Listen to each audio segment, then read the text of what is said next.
All right, guys, the time has come to trade this girl in. I've had this, it's a 2020. I've had it since December of the year 19, I believe. Had it for quite a bit. I've put 107,000 miles on it. I've shown multiple upgrades and everything to it. Today, we're going to be trading it in. Actually, we're going to be trading in a couple days. But today, I've got to get it ready to trade in, which means I got to take off all my aftermarket stuff. Because I will hopefully be buying another truck, the same truck, newer year. And I'd like to put all of the, I'd like to put as many of the things that I've invested on for this truck into the new one. So whenever I do upgrades, I always save the original factory parts on the shelf in the garage, and so I can throw them all on there. So what we're going to be doing today, we're going to be replacing the aftermarket muffler. I have a glass pack on there right now. I'm going to be putting the factory muffler back on. I'm not going to do anything with the intake because I never put a cold air intake on this. I just have a Fram filter in there, so I'll just leave that. I'm not taking any of the LED bulbs. That would be kind of silly. But there is a couple of things under the hood that I am going to take, like the aftermarket blow-off valve and the additional air scoop that I'll show you. And then I've got to take the wheel spacers off as well. I've got 1.5 inch wheel spacers on it. Just makes it look a little bit more aggressive, sit a little bit wider. So I'll take those off and slap the wheels back on. And then we'll have to remove the tonneau cover in the back. And I have a tailgate piston that makes it so your tailgate doesn't slam open. I'll take that off and put it on the new truck as well. So let's get to work. I just remembered I didn't tell you guys why I'm trading it in yet. I love this truck. Like everything about it. There's a few things I would change. Like I would definitely like to have 4-wheel drive on the next one.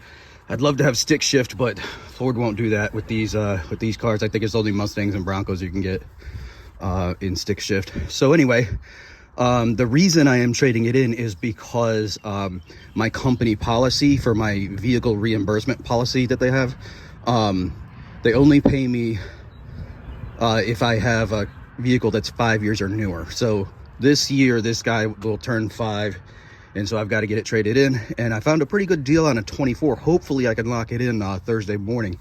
So here's hoping we can get it, but we're going to get this prepped up to trade in. So we're doing the wheel spacers now. I just realized that my spanner wrench, actually, it's not called a spanner wrench. I think it's called a 4-bar.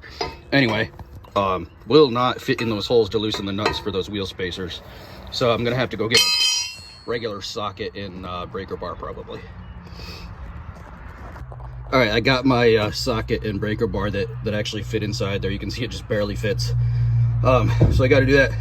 But then since I don't have the emergency brake set, it only affects the back tires. This will still spin. So I had to put just a straight screwdriver right there. You can use an Allen wrench or something too, just to keep it from turning.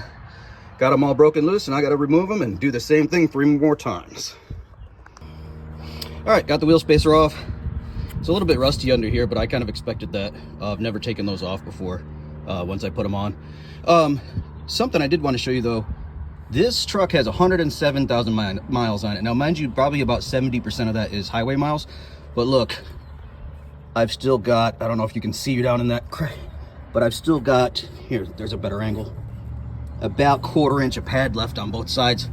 And there's no grooving or anything on the rotors, so they're in good shape. I could probably go another 25,000 miles with it like this, so good to go on that. So we're on the rear wheels now. But I wanted to tell you guys about these tires. So I like the Wranglers with the Kevlar sidewall reinforcement. This is the Duratrac RT, and the size is 255/65 R17. The tread is pretty aggressive on this bad boy. I like it. It's even got a little bit of sidewall protection with the rubber that sticks out here. Little to no noise, little to no vibration. Great wheels. If I ever have to, well, I don't want to trade out practically good stock wheels on my next truck, but if I had to get a new set of tires for it, it'd definitely be these ones. All right, I think I've decided I'm just going to leave this aftermarket muffler on here, because when I got in here, I realized I had also replaced this front stock, and that goes all the way up there to the front by the transmission, and those bolts are very difficult to get to. I was doing a lot of cussing and knuckle banging when I was doing that. So I don't want to do that again. And if I put that factory muffler back on here, it's not going to fit on this pipe because this is 3" and that's 2.5. So I'm going to tighten this hardware back up and just leave this on the truck. And you can see it's also leaking a little bit, so it's got quite a bit of blackening on it because it looks like these clamps never really held up that much.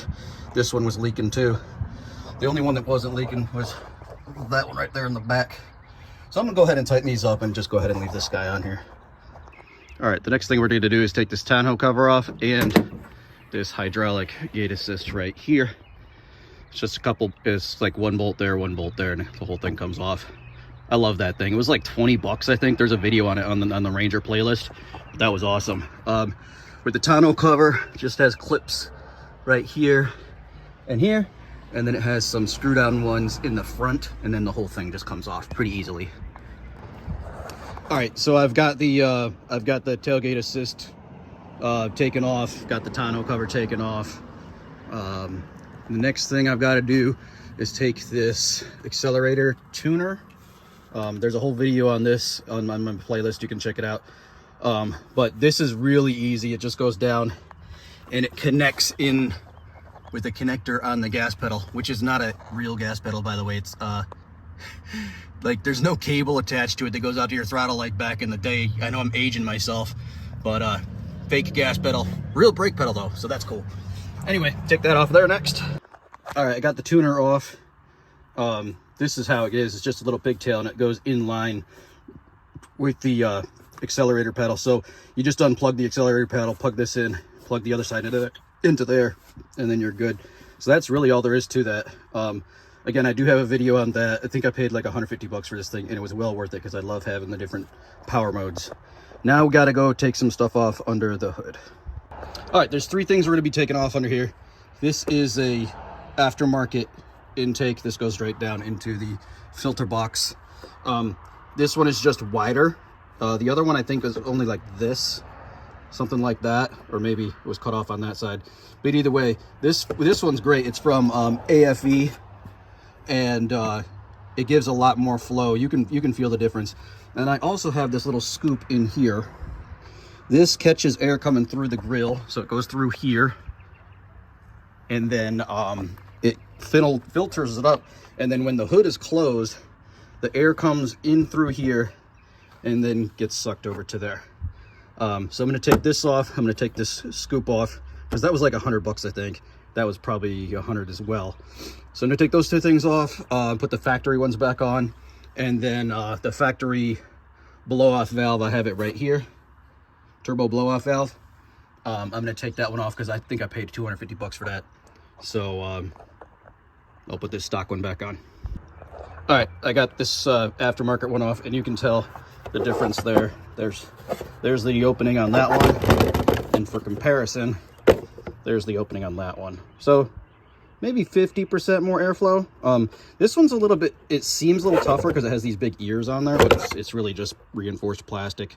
But this one takes advantage of that whole space right there to get air. So anyway, factory one's going back on. All right, the airbox is back to factory specs. Now we got to take off this aftermarket blow-off valve. It's very simple, just a connector right there, and then 3 screws around, and then the factory one goes back on the same way. All right, there's the aftermarket one off. Here's the new one. You can see it's almost brand new. I think this is one of the first upgrades I did on this truck. If you guys aren't familiar with this, the factory blow-off valve, it releases the built-up boost that you're not using when you decelerate or let off the gas. You'll hear a psh noise. So the aftermarket one, it does have a little bit more flow, so it'll purge faster, and it's a little bit louder, so you can hear that cool psh noise every time you let off the gas. But other than that, really no major performance change there. But I'm gonna put this factory back one on now. All right, that's a wrap, folks. Time to close this hood for one last time. I think I've got everything out of here that I need to. Just got to clean some stuff out of the inside. But yeah, that's a wrap. She's been a good truck. I'm going to be sad to see her go. Oh, by the way, I'm leaving that bull bar on there too because that was a pain in the butt.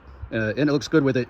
And I had to modify down below. Look, you can see the video for it. But I had to make a cut out there so it would look bad if I just took that off and just left it. So that's going to stay on there. And yeah, that's about it.